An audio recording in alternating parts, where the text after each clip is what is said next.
a lot of tattooers listening, male or female tattooers, their spouse has to put up with a lot because we are sensitive artists at the end of the day. You know, people like to just think, oh, you're just a tattoo artist. But like, it's been 30 years. And as you listeners know, I talked about it before, I still lose sleep over, you know, I have two people traveling tomorrow and the next day. And I woke up this morning thinking about all the possible ways I could fuck up the tattoo and how can I make sure I don't fuck up the tattoo. And, you know, I still think like that. So I don't know if you were prepared for that. You know what I mean? I was not. So my background, my family, you know, they all work in factories, blue collar, you know, Indiana, kind of, you know, working class family. Yeah. Go to work, and then you leave work at work when you come home. Come home and have dinner with your family and whatever. You don't think about that shit until you have to be there the next day. Right. Yeah. And so it was weird to have him come home and work still be with him every single minute. Yeah. So I think that was hard too. When you say, like, how do we communicate that? Because what did I tell you early on in our relationship? Oh, yeah. So this was maybe...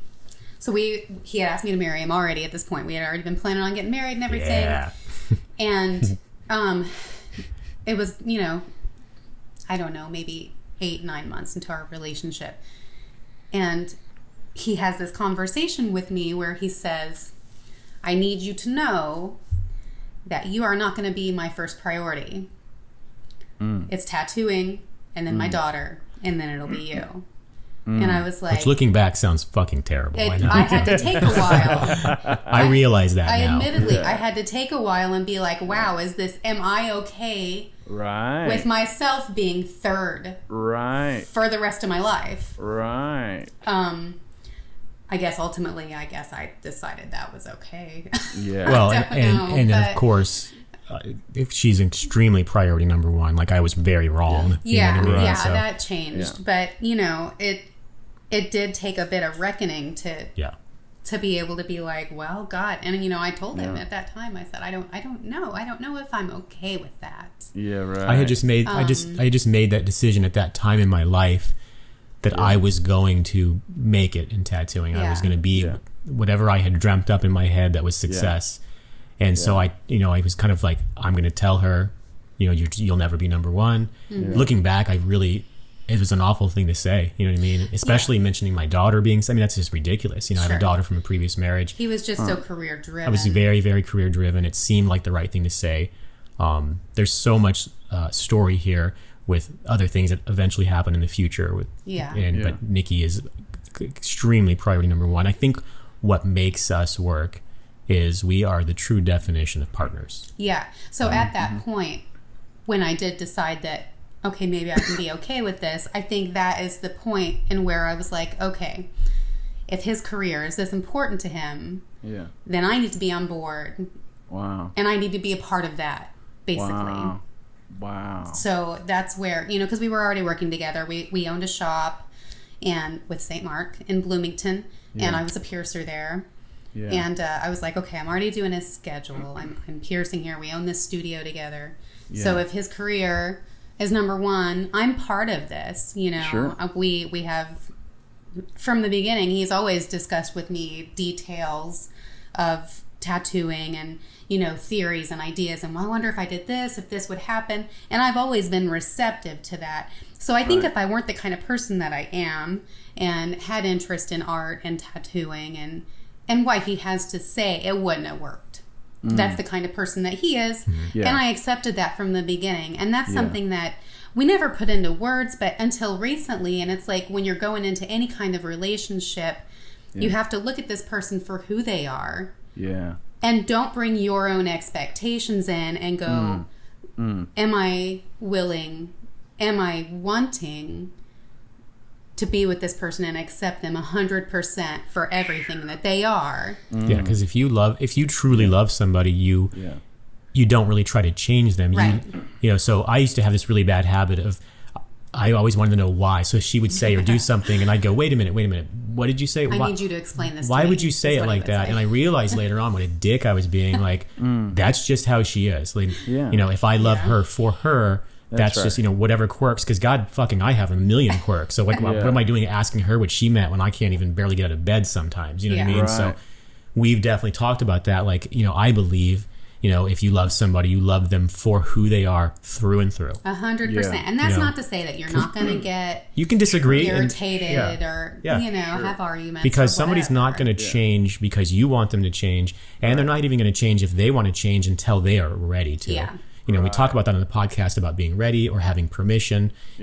Nikki has recently discovered some things. She's been tattooing permanent makeup. She's going into some regular tattooing. And she's like, I always knew these things because you've said them for 20 years, but I get it now. Oh, I understand them on a whole different level. She gets level. it now. So, so I think that, I'm kind of going off on a tangent here, but you're not going to change somebody. So again, if you love somebody, love them truly for who they are. It's much, much easier. Yeah, it's worth the time for anyone to take a moment and look at the whole situation, good, bad, whatever. Yeah. And ask themselves for real, like, and be completely, fully honest with yourself. Yeah. Is this what I want? Right. Am I okay with this thing that might bug the shit out of me? Or like you have to really be honest with yourself, because if you're not willing, if you don't love that whole person and you're not willing to take them as they are, then it's probably not going to work. It's going to be a rough road. Yeah. That's powerful. Such wisdom there, and that's an ongoing process as we evolve and grow and change. Like you both are, I'm sure, different people than what you were when you were 19. Completely different people. Yeah. So the process of being in this place of acceptance all along the way. And that's what I was saying earlier. It's not been all roses. There's been some rough spots, for sure. I used to have a terrible temper. Like it would just snap like that, and and it wasn't often. Is it wasn't that often? True, Nichole is used to true. It's been a long time since he's lost his temper with me. Yeah. It has been. Okay. It's like Joshua, the perfect way to describe him. He's like, I'm cool. It's okay. I'm dealing with this. Fuck you. I'm going to run over your dog with my car, or something. Not really that. That's where I'm going to hit a motherfucker with another motherfucker. Yeah. She's been there a couple times, and I've come real close to it's fighting like somebody. Super even keel, and then he just snaps. Yeah, right on. But So needless to say, then, with your first experience going with him to Massachusetts, like the novelty and like the lifestyle that was being presented, like did you kind of like have a romance with it and just were in awe of it, or confused at first? I loved it. Yeah. No, I loved it. So I used to, I don't know, I always wanted to get tattooed and stuff, and I was always kind of different than the people that I grew up around, But I loved it. I felt immediately comfortable around tattooers and art. I've always been into art in general, and it was just cool to see like that side of tattooing. I didn't know that tattooing could be like that, like art. Yeah.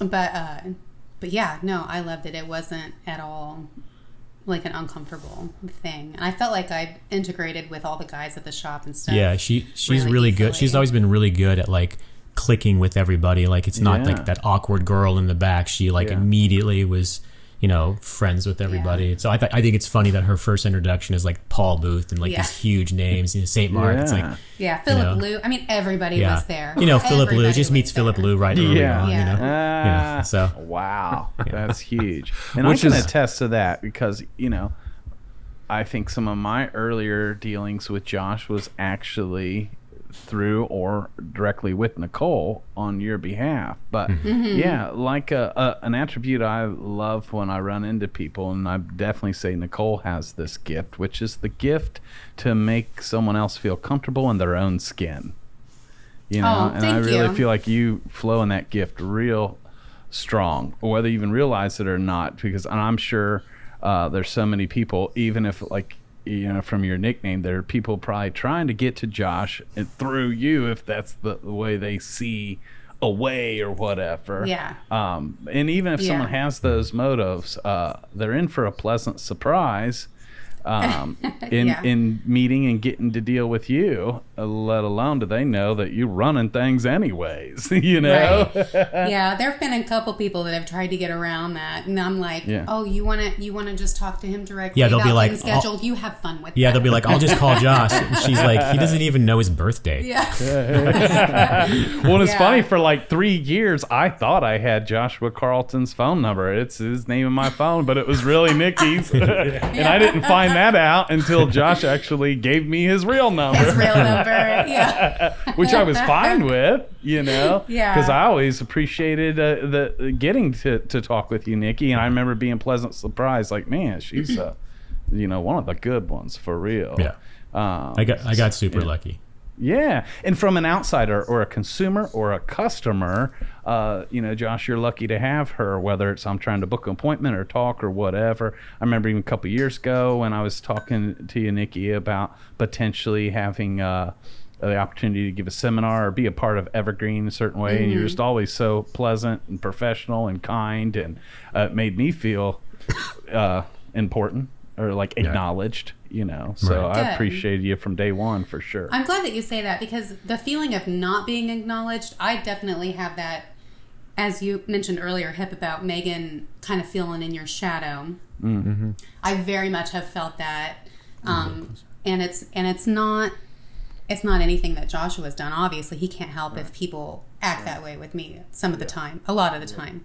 Right. But yeah, it is nice to feel acknowledged, even if you're not someone that, maybe you don't feel like you're one of the top guys or whatever. Like, for me, I'm like, I don't care about that. You know what I mean? Like, I'm going to talk to you as a person because you're a person and you deserve acknowledgement. Yeah. Not necessarily saying you personally, Matt, just anybody that I'm talking with, He doesn't deserve acknowledgement. Not at all. But and that shows. That's always shown. Yeah, I don't ever want to make anyone feel sometimes the way that I've been made to feel by certain people. Like, for example, one time there was this magazine at a show, and we were at the same show, and the person, I think she was the editor of the magazine, came up and was trying to talk to Joshua while he was tattooing. And so I tried to kind of step in and be like, can I help you? And try to be that mediator in between to make it a little easier. And I just might as well have been a ghost. Yeah. I was not there. I was not worth talking to, looking at, acknowledging whatsoever. And I've gotten better at it. I have a hard time when people treat me that way. Sure. I hold a little bit of a grudge. Yeah. It's a fault of mine. I have a hard time getting past those things with individuals. Right. I've gotten better at that. I've come to accept that, that's just how it is. Which is interesting too, because little do people know that when they are trying to get into Evergreen, this is who they have to go through. Right. And you have not met a tattoo snob until you've met my wife. Yeah. I'll be like, this guy's really good. And she's like, eh.